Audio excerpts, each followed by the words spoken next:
Hello. Assalamualaikum Hello. warahmatullahi Hello. wabarakatuh to everyone. Uh, We are from Group Data Dolly and we will be presenting our project titled Fates and Dynamic Memory Management for NetSuite and WordSuite. Before I begin, let me briefly introduce my group members. First is Natijah binti Huda, which is our group leader. Second is Liana Darwisyah binti Azman. Third is Nurul Syasyawafa binti Amran. And fourth is Iman binti Mohd Zahari, which is me. The project focuses on memory management in operating system, which play a crucial role in how memory is allocated and used by processors.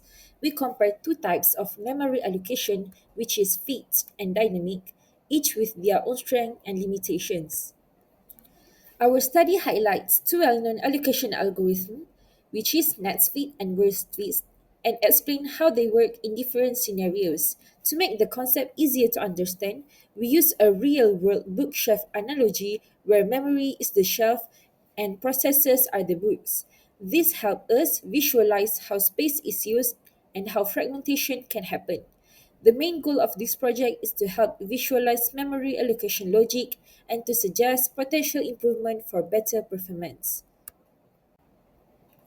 For introduction, memory management is an essential function of the operating system that allocates RAM to processors efficiently. It can be done using fixed or dynamic allocation. Fixed allocation divides memory into equal blocks, often wasting space. Dynamic allocation assigns memory based on the size of each process, but may leave small, unusable gaps. To manage this, algorithms like NetSuite and WordSuite are used. NetSuite continue from the last position, while WordSuite chooses the largest available space.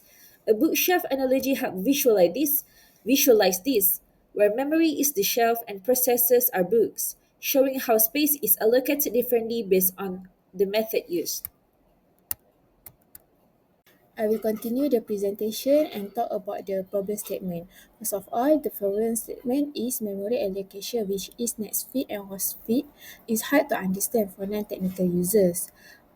Traditional visual like blocks and number are abstract and less engaging. So we use a bookshelf analogy to make memory management more easy to understand.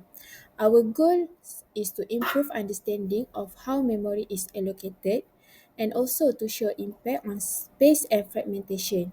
It can help students and non-technical users learn better. Next, I will talk about the related work. For NetSuite, we start from last used port to find the next fitting space. For WordSuite, we find the largest free space to place new data. For the existing tools, we use EDUOS and Python Visualizer. They use blocks but no real-life analogy. So our real-life analogy is book on a shelf that represent process in memory. Book of different thickness represent different process size, and empty safe space represent free memory blocks. Next, I will talk about the methodology. We use language Python and UI Tkinter for simple and interactive visual. We use color rectangles for the memory blocks, either it for free memory blocks or use our users select algorithm. We choose NetSuite and WordSuite. Our simulation will show how memory is filled using the bookshelf analogy. For next week, we place next book from last used port, and for the worst fit, we place book in bigger shelf gap. Lastly, we will combine real world concept with step-by-step animation.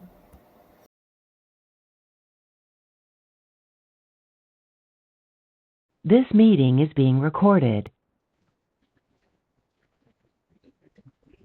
Assalamualaikum warahmatullahi wabarakatuh. My name is Natijah binti Huda, and today I will simulation about the Python base to demonstrate how memory application works in the operating system. So specifically, we will be exploring two strategies, which is NetSuite and WordSuite for the both fixed and dynamic memory management. So this concept overview is the simulator using a bookshelf analogy to make concept intuitive. So each memory represented as a shelf and each process of allocation is visualized as a book.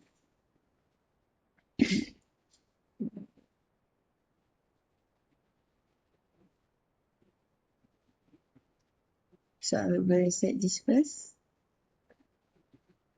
Okay.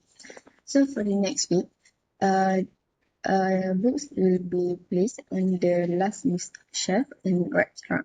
And for the worst fit, it will always select the shelf with the most available space.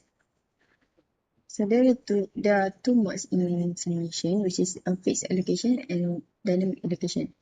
Which is for the fixed allocation, it is predefined shelf and no resizing is allowed. Once space runs out, the book is rejected. So for the dynamic allocation, it is more flexible, which is no shelf fits. A new one is added automatically. So let's start for the next fit and worst fit. As you can see, we begin with the third shelf with memory blocks of size 100, 80, and 120 respectively. The user enter a book size and select the design strategy. I will enter the size 20. For the next fit,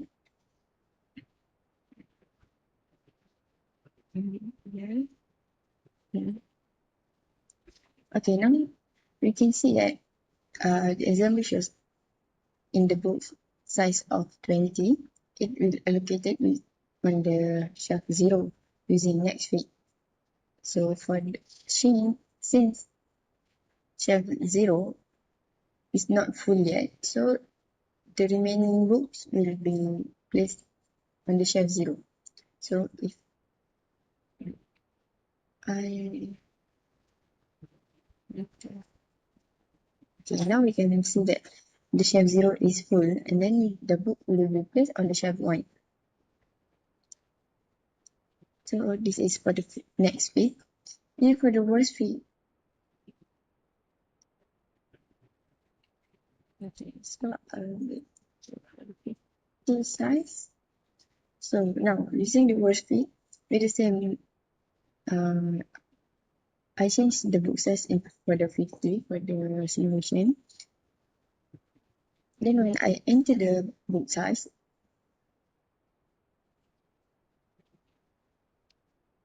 okay, so the book size of 50 will be placed on the shelf 2 using worst fit, which is it allocated on the shelf 2 for the most available space. So for the remaining space, which is shelf 0, is the highest remaining, then the next worst fit will be on the shelf 0, like this. This is the worst fit allocation. So for the fixed allocation model, ours is a little bit like so now we can see that all the shelves are having full space for the book 50, which is the remaining is 20 and 30. It's not available space for the 50 books. So if I allocate a new memory, new book size, there will be no allocation because it was fixed. There is no shelf automatically available.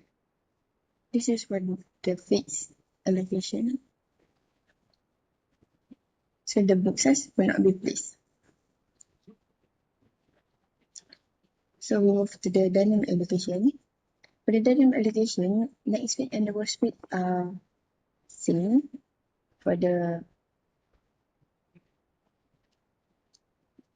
dynamic allocation is same, but the difference from the dynamic allocation and fixed allocation is the shelf is expanded. So in the dynamic mode, if no shelves are large enough for the book, the system automatically adds a new shelf to accommodate it. So let's see. Okay, this is it for the next page. Which is the shelf 0. And then for the worst fit, which is the shelf 2.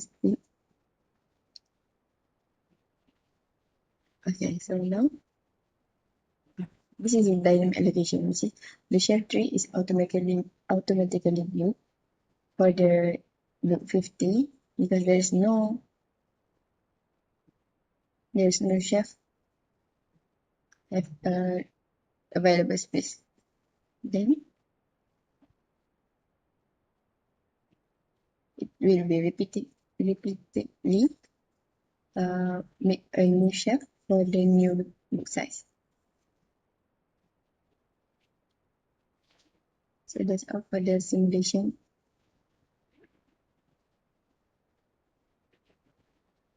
Assalamualaikum warahmatullahi wabarakatuh and salam sejahtera. My name is Nurul Syasyawafa binti Amran and I will present about the result and discussion. Actually, I just discuss about the result from the previous demo simulation for our group project. Okay, for the net speed versus word speed algorithms, this method search for memory starting from the last position used and not from the beginning. This makes allocation quick and boosts performance, especially in dynamic system. However, in fixed allocation, it can miss available space on earlier shelf, leading to external fragmentation. For the word speed algorithm, assign memory to the largest available shelf. The idea is to keep large space free for future needs, but this method requires scanning all shelves, make it slower, and it often over-allocated, leaving waste space known as internal fragmentation. So, what we can conclude is NetSpeed is faster and easier to implement but struggles with external fragmentation. While WordSpeed is more selective but slower and causes internal fragmentation. Both perform better in dynamic allocation since new shelf can be added as needed. Okay, that's all from the discussion. For future development, we suggest several improvements. First, we propose adding the best fit algorithm to compare its effectiveness against the other two. Second, we recommend creating visual simulation tools to demonstrate how memory is allocated step by step. We also suggest analyzing performance in terms of execution time and fragmentation rate to measure efficiency more accurately. Lastly, exploring hybrid or dynamic allocation strategies can lead to more flexible and optimized memory management solutions in real systems. In conclusion, this project explored how memory is allocated using NetSpeed and WordSpeed algorithms. It compared feeds and dynamic memory allocation, highlighting the trade-offs between efficiency and fragmentation. A bookshelf analogy was used to make the concepts easier to understand, showing how memory blocks work like shelves for storing books. Overall, choosing the right allocation method is important for optimizing memory usage in operating systems. Further improvement, like adding the best fit algorithm or visual tools, could enhance learning and system performance. Thank you.